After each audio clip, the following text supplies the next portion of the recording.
আমরা বুঝি না বান্ডিল দিয়ে রাজনীতি করাবেন, ঠিক আছে, মরে যাবো এখানে, তারপরেও উঠবো না।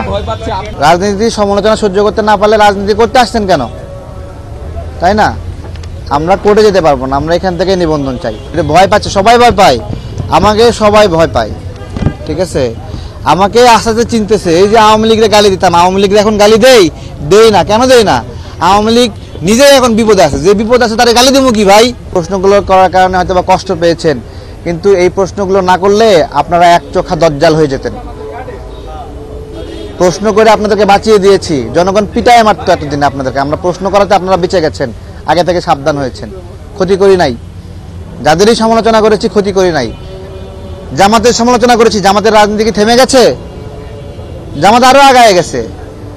তো এগুলো নিয়ে শত্রুতা করেন না, আমাদের নিবন্ধনটা, আমাদের রাজনীতি করার স্পেসটা রাখেন। তো রাজনীতির সমালোচনা সহ্য করতে না পারলে রাজনীতি করতে আসছেন কেন, তাই না? আমরা কোর্টে যেতে পারবো না, আমরা এখান থেকে নিবন্ধন চাই। অবশ্যই অবশ্যই অবশ্যই আমাকে তারা আমাদের খুঁজে পায় না, কিন্তু আমাদের অনেক মানুষ গালি দেয়। তারা যারা গালি দেয় তারা কি না বুঝে গালি দেয়? বলেন, খুঁজে পায় না আমাদের, কিন্তু গালি দিচ্ছে, বাপ মা তুলে গালি দেয়। তাহলে তারা গালি দেয় না বুঝা, তার মানে যে আমাকে গালি দেয় সে আমাকে রাজনৈতিক প্রতিপক্ষ মনে করে, যে আমাকে প্রশংসা করে সে আমাকে রাজনৈতিকভাবে ভালোবাসে। এখানে আমাদের দলের বেশি নাই, কেউই নাই তেমন। আমি আপনাদেরকে বলতেছি, যারা আসছেন সংহতি জানানো তো আসছেন নাকি, ফেসবুকে দেখে আসছেন, আপনারা কি চান আমরা নিবন্ধন পাই? আওয়াজ দিবেন তো একটু, বেশি জোরে করে বলেন তো, একসঙ্গে বলেন, আপনারা কি চান নিবন্ধন পাই? আপনারা কি চান আমরা নিবন্ধন পাই? দেখছেন এইখানে মানুষজনগুলো আসছে, এই মানুষগুলো ফেসবুকে দেখে আমাদের আসছে, কিন্তু এদের চোখে পড়ে না আমরা, ঠিক আছে? এদের চোখে পড়ে হোটেল শেরাটন। হোটেল শেরাটনে বসে বসে ডেস্টিনির মালিকের সঙ্গে মিটিং করছে এই অফিসাররা। All time Roma. Taste it, love it. ঠিক আছে, হোটেল শেরাটনের সিসি ক্যামেরা দেখেন, ডিলিট করতে পারবে না, ডিলিট করতে পারবে না। হোটেল শেরাটনের সিসি ক্যামেরা ফুটেজকে ডিলিট করতে পারবে না, পারবে নাকি? না, পারবে না। যাই তদন্ত করেন কোন কোন অফিসার বসছে, আজকে ফাঁস করে দিলাম, আপনারা যাই খোঁজেন। এখন যারা বসছে তারা টাকা খায় করছে।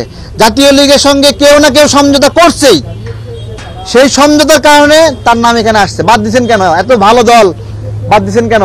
কারণ যোগ্যতা নাই। তার মানে এই যোগ্যতাহীন দলকে যে সুপারিশ করছে যেই কর্মকর্তা, সে কিন্তু ভুল করে নাই, সে একটা ক্রাইম করছে। ডেস্টিনিরে চিনতে যে ভুল করছে, সে আসলে ভুল করে নাই, সে ক্রাইম করছে। শত শত নিউজ হয়েছে, 12 বছর জেল খাইছে ডেস্টিনির মালিক, হ্যাঁ, রফিকুল আমিন। 43 লক্ষ গ্রাহকের টাকা মেরে খাইছে। প্রতি গ্রাহকের 1 টাকা মেরে খেলে 43 লক্ষ টাকা। প্রতি গ্রাহকের জন্য 10 টাকা করে নিলে কত টাকা হয়? 4 কোটি 30 লক্ষ টাকা হয়।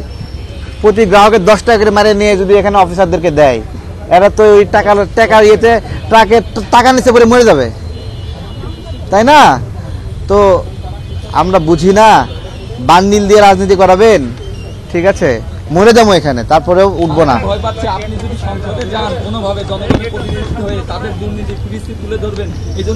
এই তো এটা ভয় পাচ্ছে, সবাই ভয় পায়, আমাকে সবাই ভয় পায়, ঠিক আছে। আমাকে আস্তে আস্তে চিনতেছে। এই যে আওয়ামী লীগের গালি দিতাম, আওয়ামী লীগের এখন গালি দেই না। কেন দেই না? আওয়ামী লীগ নিজেই এখন বিপদে আছে। যে বিপদ আছে তারে গালি দেবো কি ভাই, তাই না? আমি গালি দেবো কারে? যে এখন পাওয়ারে আছে, যে ক্ষমতায় আছে, তারে ভুল ধরবো। আবার সামনে যে আসবে তারেও ছাড়বো না, ঠিক আছে? যদি ছাড়ে দেয় সে, তাহলে আমি দালাল। যে ক্ষমতার সঙ্গী সে দালাল, ঠিক আছে। এখন নির্বাচনের বাইরে রাখার জন্য একটা চেষ্টা করছে। আমরা অনেক কষ্ট হচ্ছে এখানে বসে থাকতে, অনেকটা বেলা হয়ে গেছে, আমরা পানিও খাইনি, খাবারও খাইনি, এইভাবে বসে আছি। দেখি কতক্ষণে তাদের দয়া হয়, দয়া না হলে কি হবে, মরে যাব আমরা। আমি বলি ভাই, বিভিন্ন এলাকায় নির্বাচন অফিসাররা আছে না, ধরেন এখানে সব দরবেশরা বসে আছে, সব ফেরেস্তা, কিন্তু ওই নাটোরের যেটা বসে আছে ওটা ফেরেস্তা না। ও 18 সালে নির্বাচনের ক্যারিশমা করছে, 24 সালেও করছে, ও ফেরেস্তা না ভাই। ওই কুমিল্লায় বসে আছে সে ফেরেস্তা না, নরসিংদীতে বসে আছে ফেরেস্তা না, ঠিক আছে। খালি আওয়ামী লীগের দোষ দিলে হবে? এই ফেরেস্তারাই তো 18 সালে নির্বাচন করছে, 24 সালে নির্বাচন করছে নাকি? তাপস ইশরাক বাইরে হারাইয়ে তাপসে নির্বাচিত করছে কে? ফেরেস্তারা নাকি? তারপরে আরেকটা কে আছে, আতিক সাহেবকে নির্বাচিত করছে তবিক আওয়াল ভাইরে ল্যাংমাইরা, তাহলে এরা তো ফেরেশতারা বসে আছে তাই না? তো সেই ফেরেশতারা আমাদের চেনে না, সামনে গেলে চোখে কয় কে তুমি? আমি বললাম আমি তারেক। চেনেন না? তা বলছে না চিনতে পারতেছি না, তোমার যেন কই দেখছি। কি অদ্ভুত, আমার যেন কই দেখছে। ঠিক আছে, এরকম করে কথা কয়। কয় আপনি চেনেন না? কয় না, কোথায় যেন ইউটিউবে দেখছি না কোথায় দেখছি মনে পড়তেছে না, খালি মাথা চুলকায়। ঠিক আছে, তারপর পরিচয় দেওয়ার পরে কয় ও চিনতে পারছি।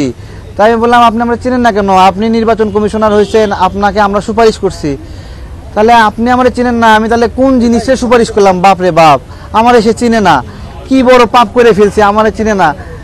এখন এখন এই অবস্থা। তারপরে পরে আরেকবার গেছি, ওমা 7 দিন পরে আবার গেছি, 7 দিন পরে গেলে আবার চিনে না, ভাই তুমি যেন কে?